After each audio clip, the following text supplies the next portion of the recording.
இங்கே பாருங்கள், இதாங்க அரப்பு மரம். உசில மரம்னு சொல்லுவாங்க, அரப்பு மரம்னு சொல்லுவாங்க. இதிலேருந்து தாங்க அரப்பு தூள் தயாரிக்கிறாங்க.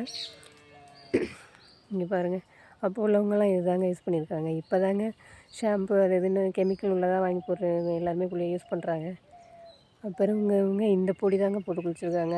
யாருக்குமே பாருங்கள் நரமுடிலாம் அவ்வளோ சீக்கிரம் இருக்காதுங்க, முடி உதிராது, நல்லா நீளமாக இருக்கும் அவங்களுக்குலாம் முடி. இப்போ இருக்கிறவங்க எல்லாம் கண்டிஷ்னர் அது இதுன்னு போட்டுட்டு முடி பார்த்திங்கன்னா எல்லாம் நரைச்சிருது, சீக்கிரமே இளநரையெல்லாம் வந்துடுதுங்க.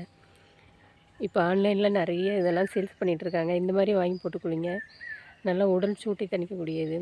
இப்போலாம் டே நைட்டாக எல்லாருமே வேலை பார்க்குறாங்க. அவங்களுக்கெல்லாம் இதெல்லாம் போட்டு குளித்தாங்கன்னா நல்ல ஒரு குளிர்ச்சி, கண்ணுக்கு குளிர்ச்சியாக இருக்குங்க, இளநரையை தடுக்கக்கூடியது. இந்த அரப்பு இப்போ ஆன்லைனில் நிறைய சேல்ஸ் பண்ணிகிட்ருக்காங்க. இங்கே பாருங்கள், இப்போது நிறைய அரப்பு மரம் இருக்குது பாருங்கள். இங்கே பாருங்கள் நிறைய இருக்குங்க. இது எல்லாமே அரப்பு மரம் தாங்க. இங்கே இருக்கிறது எல்லாமே இந்த மாதிரி தான் இருக்கும். முடிஞ்ச அளவுக்கு இந்த மாதிரி இயற்கையாக கிடைக்கிறதே எல்லோரும் யூஸ் பண்ணுங்கள்.